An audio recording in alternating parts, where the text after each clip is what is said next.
Hello, writers! I'm Kristen Kiefer, author of fantasy fiction and creative writing resources, and you are listening to the Well-Storied podcast, where I share insights, encouragement, and actionable advice designed to help you craft sensational novels and build your best writing life, always in 30 minutes or less, so you can get back to writing, of course.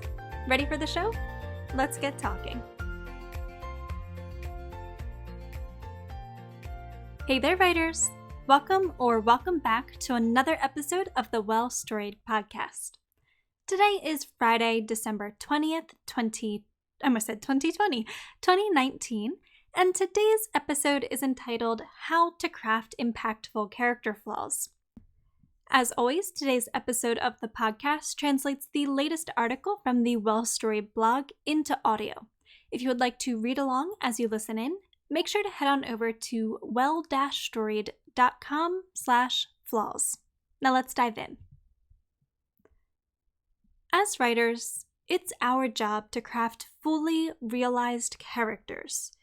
Characters that feel as real as the people around us. Like the people around us, this means our characters should be flawed. Flaws and moral failings are, after all, an integral part of what it means to be human. Without these shortcomings, humanity would experience little conflict, triumph, or growth. All elements that define the stories we write. Simply put, for a character to feel real, they must share in our flawed humanity. When a character is too perfect, when they're never stubborn or ridiculous or unreasonable or incensed, they lack the humanity that readers need to connect with them, to empathize with their struggles and root for their successes. Note, this notion also applies to non-human characters, at least insofar as you want readers to genuinely connect with their stories. All this said, why is it commonplace for inexperienced writers to shy away from crafting flawed characters? The answer, in my opinion, lies with fear. You see, most writers don't take issue with crafting flawed villains, often going so far as to make villains evil for evil's sake alone, a problematic storytelling choice worth exploring at a later date. Rather, writers' hesitancy to craft flawed characters most often arises when dealing with protagonists in particular. In most stories, it's vital that readers connect with the protagonist.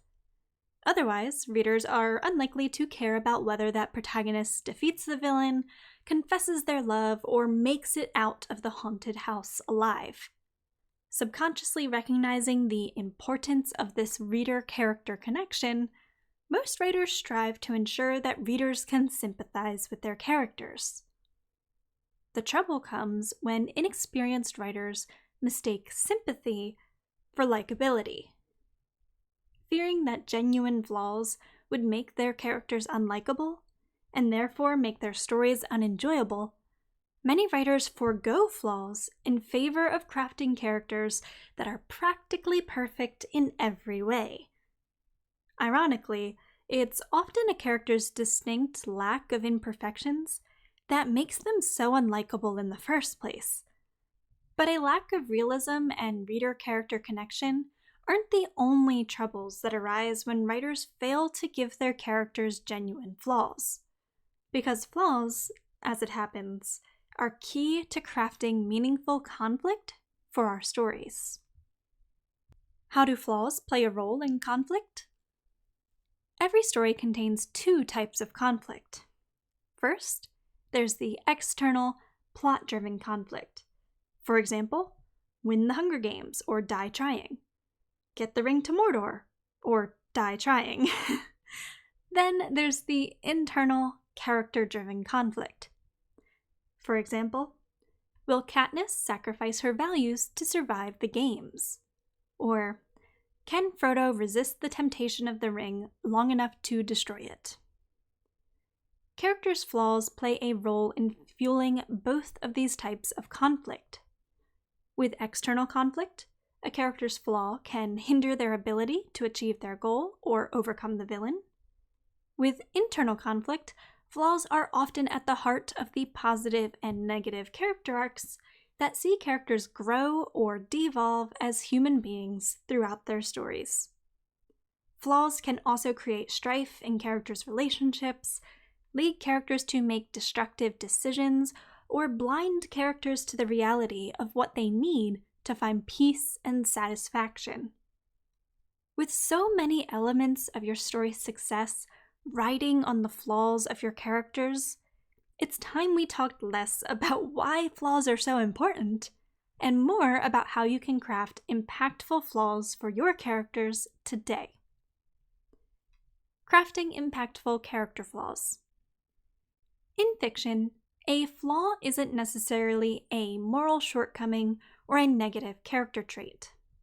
It can also be a quirk, fear, bias, limitation, or false belief that a character carries with them. Sometimes a character flaw causes harm, and sometimes it simply proves a minor annoyance or impediment to the character who possesses it or to those they come in contact with. Any flaw a character possesses can be categorized as either minor, major, or tragic. Understanding the differences between these three types of flaws is crucial if you want to craft realistic characters whose flaws serve to fuel the conflict that takes place in your story. Let's break down these three types of flaws together. Number 1, minor flaw. This is a flaw that serves to distinguish a character in readers' minds, but doesn't impact the story in any major way.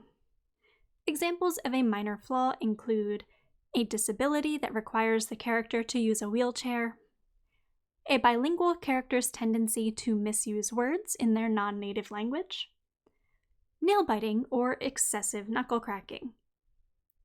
Remember, a character flaw doesn't have to be related to morality. A physical or mental disability can be considered a character flaw because being disabled is a limitation in most societies, whereas physical tics and a tendency to misuse words would qualify as quirks. Number 2, major flaw. This is a flaw that hinders the character in a way that impacts the plot of the story. For example, a gambling addiction that gets a character in trouble with the mafia, a fear of intimacy that stands between a character and true love, stubbornness that keeps a character from accepting help in their quest. Major flaws frequently represent moral failings, and it's these flaws that either create or lend to the external, internal, and secondary conflicts that take place throughout a story. And 3, tragic flaw. Also known as a fatal flaw or hamartia, this is a flaw that ultimately leads to a character's downfall, an Achilles heel, if you will. Examples of a tragic flaw include a sense of duty that leads a character to sacrifice themselves unnecessarily, a need for revenge that leads a character down a path with no happy ending, an overly trusting nature that leads a character into financial ruin. Tragic flaws are usually moral failings or foolish tendencies that tie directly into a story's main conflict. By the climax of the story, a character's tragic flaw typically results in their death or defeat. When writers are afraid that giving their characters a significant flaw will make their characters unlikable, they typically reach for a minor flaw instead. If you've ever read a novel featuring a brooding, misunderstood hero, a quiet nerd, or a clumsy girl who doesn't know she's beautiful, you've seen evidence of this phenomenon. Those character archetypes are well and fine when they're used to craft minor characters whose actions have little to no bearing on the plot. One can even serve as the foundation for a major character you intend to develop in much further detail. but remember that minor flaws don't impact the plot of a story in any major way. When a novel featuring a protagonist whose only flaw is their nail-biting or their fear of snakes, that protagonist is unlikely to play anything but a passive, reactionary role in that story. Even if they do manage to take charge, their distinct lack of genuine screw-ups or limitations will likely make them so efficient in their quest that the story won't boast any real conflict. If you want to develop genuine, impactful flaws for your story's characters, begin by considering their journeys. It's okay if you don't know all the details just yet. So long as you know where your character's stories will begin and where you want them to end, you can craft a flaw that will create or fuel the major internal and/or external conflicts they'll experience. For example, if you want your character to find true love, their flaw might be the false belief that they're unworthy of love. If you want your character to defeat the evil wizard, their flaw might be an overwhelming fear of death. If you want your character to solve the murder mystery, their flaw might be an air of arrogance that discourages other characters from sharing helpful information. In most cases, a character's major flaw will be a fear, false belief, or negative character trait, such as anger, insecurity, vanity, impulsiveness, or cowardice. If you're worried readers won't find your characters likable, have no fear. Readers can forgive nearly any major flaw so long as they first sympathize with the character. This is where motivation comes into play. Readers can forgive a character's rudeness if they understand that the character in question is afraid of appearing vulnerable after a lifetime of abuse. They can forgive a character's impulsiveness if the character was genuinely trying to do a good deed. And they can forgive a character's tendency to steal if the character takes from the rich to give to the poor. Motivation is the reason so many viewers loved the character of Dexter Morgan in the TV show Dexter. Dexter might be a serial killer, but he was a serial killer who only killed other murderers. Motivation is also the reason why readers mourned Ned Stark in A Game of Thrones, even as Ned's overabundant sense of honor caused him to make foolish mistakes that led to his death.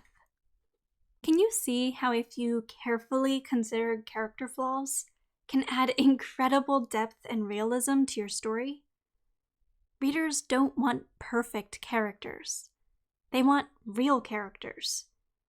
Characters as perfectly imperfect as themselves. Characters who grow and overcome, or who falter and fall short. Characters so real, they seem to come to life on the page.